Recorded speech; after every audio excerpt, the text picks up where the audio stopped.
미가서 6장 6절부터 8절.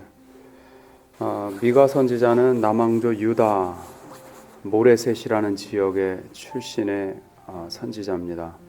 그것은 예루살렘으로부터 남서쪽으로 한 35km 정도 떨어진 곳이라 그러니까 굉장히 밑에 쪽에 있는 지역이에요. 여기 보면 그 1장에 이 미가 선지자가 활동했던 시기가 요담 왕 때서부터 요담, 아하스, 히스기야 왕 때까지니까 750에서 686년 그 아주 긴 기간, 그 중에 이제 어느 때 사역을 했던 사람으로 볼 수 있는 거죠. 그렇게 따지고 보면 이사야도 우시야 왕이 죽던 해서부터 사역이 시작됐으니까 740년 BC, 그러니까 8세기 후반부 때 주로 사역했던 그런 선지자입니다. 그러면 배경은 우리가 알 수 있죠. 중요한 사건들 몇 가지만 연대기를 생각해 보면 그 당시에 강자는 아수르 제국이고, 아수르 제국이 팽창하던 시기고, 북왕조 이스라엘이 아람과 손을 잡고 아수르를 상대해 보고자 했고, 남왕조 유다는 결국 아수르를 끌어들이기도 하고, 이런 것 때문에 이사야 선지자한테 야단 맞고 뭐 이런 거 우리가 기억하고 있죠. 그러다 결국은 아수르가 이 아람의 중심지인 다메섹을 732년에 멸망시키고 722년에 북왕조 이스라엘이 넘어가게 되죠. 그리고서 남왕조 유다는 안전했냐? 아니요. 아수르가 나중에 와서 남왕조 유다까지도 여러 성읍들을 막 자기네들이 빼앗고, 그 다음에 예루살렘까지 와가지고 포위시키고, 그 사내립이 그러지 않습니까? 그러니까 그런 사건들이 다 연루된 그 시기, 풍전등화와 같았던 시기, 아수르 제국의 팽창과 북왕조 이스라엘, 남왕조 유다가 아수르의 위협에 놓여 있었던 그런 시기 때 활동했던 선지자입니다. 그 내용을 보면 이 구조가 어떻게 되냐면 심판, 회복에 대해서 얘기를 하는데, 이거를 반복적으로 3번 사이클을 돌립니다. 심판에 대해서 얘기하고, 회복에 대해서 얘기하고, 심판에 대해서 얘기하고, 회복, 심판, 회복, 이렇게 3번 사이클을 돌려요. 근데 이제 그 중에 오늘 말씀을 아마 적어도 요 본문은 들어보셨을 거예요. 미가서 하면 항상 이 본문 가지고 설교하는 걸 들어보셨을 텐데, 이게 어떤 부분의 이야기냐면 심판하시는 내용에서 왜 심판하시는가를 지금 보여주는 정리된 내용이라고 볼 수 있어요. 그러니까 왜 심판당하는가, 뭘 잘못했길래 심판당하는가, 이제 이런 거예요. 근데 이제 그거를 굉장히 아주 시적으로 정리하고 요약해가지고 표현한 구절이다 보니까 많이 설교 본문으로 채택되고 이렇게 나누는 말씀이죠. 하나님이 구하시는 게 도대체 뭐냐? 내가 짐승을 잡아가지고 하나님께 드리랴? 아니면 내 몸에서 난 자식을 하나님께 드리랴? 하나님이 구하시는 게 무엇이냐라고 할 때 여기 나오는 것처럼요. 여기 보십시오. 사람아, 주께서 선한 것이 무엇임을 내게 보이셨나니 여호와께서 내게 구하시는 것이 오직 공의를 행하며 인자를 사랑하며 겸손히 내 하나님과 함께 행하는 것이 아니냐. 이제 하나님이 구하시는 것, 뭐 이건 막 우리가 부자 되고 성공하고 이런 것도 아니고요. 그냥 이거예요, 이거. 그러면 뭐 제사가 잘못됐냐? 아니죠. 우리 마태복음 23장 23절에 나와 있는 것처럼 예수님도 그 바리새인들이나 서기관들에게 이 외식을 행하는 자들아 하면서 책망하셨던 것 중에 하나가, 너희가 박하나 회양과 근체의 11조는 드리지만 더 중요한 그 율법의 의와 인과 신은 버렸도다. 그러나 이것도 행하고 저것도 잊지 말아야 할지니라. 얘기했던 것처럼 버릴 건 없어요. 제사가 잘못됐다는 게 아니라 정말 하나님이 구하시는 게 뭔가, 이거를 잊었다는 거 아니겠어요? 그러면 하나님이 원하시는 게 뭐냐라고 할 때 여기서 3가지로 정리를 했어요. 하나는 공의, 하나는 인자, 하나는 겸손. 그래서 이 3가지에 대해서 아주 짤막짤막하게 오늘 좀 말씀을 나눠보려고 합니다. 어떤 죄를 졌는가? 공의. 여기서는 특별히 정직이라고 표현했어요. 거짓말하는 입술, 속이는 저울, 하나님 기뻐하시지 않는다는 거예요. 여기 보십시오. 거짓을 행할 때 여기 보면 11절 보십시오.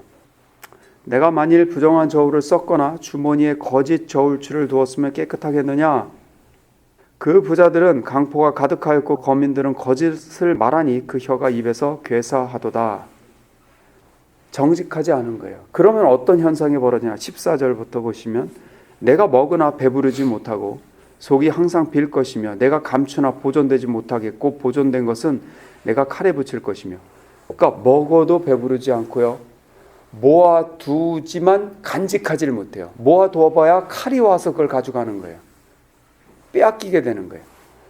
그리고 15절 내가 씨를 뿌리나 추수하지 못할 것이며 감람을 밟으나 기름을 내 몸에 바르지 못할 것이며. 사실은 내가 부정직했는데 이 사회가 또는 이 자연이 내게 부정직하게 되갚음을 하는 거죠. 내가 열심히 일해서 먹고 간직하고 씨를 뿌렸지만 그것이 내게 돌아오지 않는 상태가 되는 거예요. 부정직하니까 내게도 부정직한 결과들이 주어지는 걸 얘기하고 있어요. 그리고 또 다른 케이스의 사회적인 악에 대해서 뭐에 대해서 얘기하냐면 재판을 굽게 하는 것, 뇌물을 받고 재판을 제대로 하지 않는 것, 이것도 부정직한 공의에서 벗어났다는 걸 지적하는 거예요. 그래서 저는 첫째 하나님이 구하시는 것 중에 한 가지가 정직이다. 정직한 걸 연습하자 생각했습니다. 우리도 정직해야죠. 정직하고 정확한 것, 정확한 추. 저는 시간 엄수도 정직의 일부라고 생각을 해요.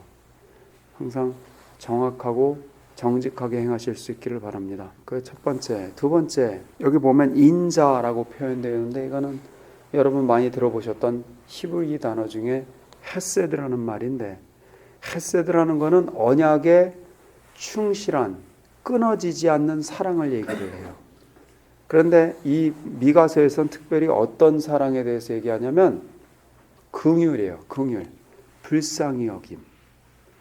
2장에 보니까 힘 있는 사람이, 돈 많이 가진 사람이 힘없고 가난한 사람의 재물을, 땅을 뺏는 이야기가 나와요.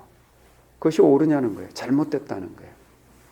긍휼을 연습하지 않는 거죠. 근데 우리가 섬기는 하나님은 긍휼하시다라는 걸 강조하면서 특별히 어떤 성품에 대해서 강조하냐면 하나님은 우리의 죄를 사유하시기를 즐거워하신다. 7장 가서 보십시오. 7장, 요 본문도 아마 설교에서 많이 들어보셨을 건데 18절에서부터 주와 같은 신이 어디 있으리까? 요 말이 사실은 미가 이름의 뜻이에요. 누가 우리 하나님과 같으랴. 미가 야의 그 준말이거든. 야가 이제 야훼에서. 그래서 주와 같은 신이 어디 있으리까? 주께서는 죄악을 사유하시며 그 기업에 남은 자의 허물을 넘기시며 인애를 기뻐하심으로 노를 항상 품지 아니하시나이다. 다시 우리를 긍휼히 여기셔서 우리의 죄악을 발로 밟으시고 우리의 모든 죄를 깊은 바다에 던지시리이다. 그래서 우리 하나님에 대해서 표현할 때 긍휼하심을 얘기를 했어요. 그것처럼 우리도 우리에게 요구하시는 하나님의 요구 중에 하나는 긍휼함이에요. 긍휼히 여기는 것, 불쌍히 여기는 것. 저는 가만 보니까 결국은 이 긍휼이라는 게 목회의 기초더라고요. 누구를 긍휼히 여길 수 있는가? 저 사람이 불쌍해 보이는 거예요. 저는 여기 계신 분들이 다 긍휼을 연습하실 수 있기 바랍니다. 서로 불쌍히 여겨주십시오. 이 사람이 참 이렇지. 돈 없는 사람, 소위 말해서 사회에서 약자에 해당된다는 사람을 없이 여기지 않고 불쌍히 여기실 수 있는 마음이 있기를 바랍니다. 그게 내 가족의 일부라고 생각하시고 또 심지어 나라고 생각하는 거예요. 그게 좋더라고요. 그리고 제가 아까 말씀드린 것처럼 긍휼이라는 게 목회의 일부인 게 그 대상이 불쌍해 보이면 목회가 돼요. 근데 그 대상이 불쌍해 보이지 않으면 목회가 안 돼요. 저는 무슨 돈이 많다고 해서 더 좋아 보이거나 돈이 없다고 해서 불쌍해 보이지도 않지만 또 돈이 많은 사람들도 불쌍해 보이는 사람이 있어요. 그 안에 갈급함이 있고 하나님에 대한 갈증이 있거든요. 그럼 그게 그렇게 불쌍해 보여요. 그럼 목회가 되는 거예요.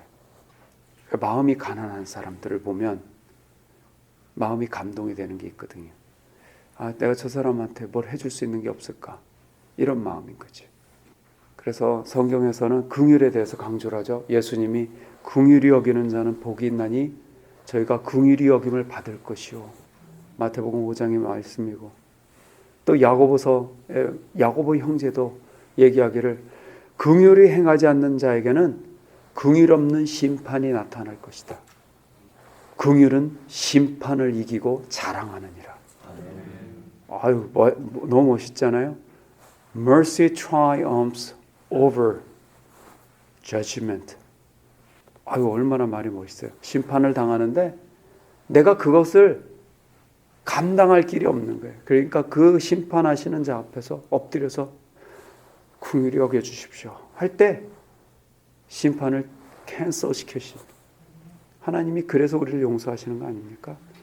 따라서 너희도 그렇게 긍휼을 받았으니까 너희도 긍휼히 여기라. 서로 불쌍히 여겨라.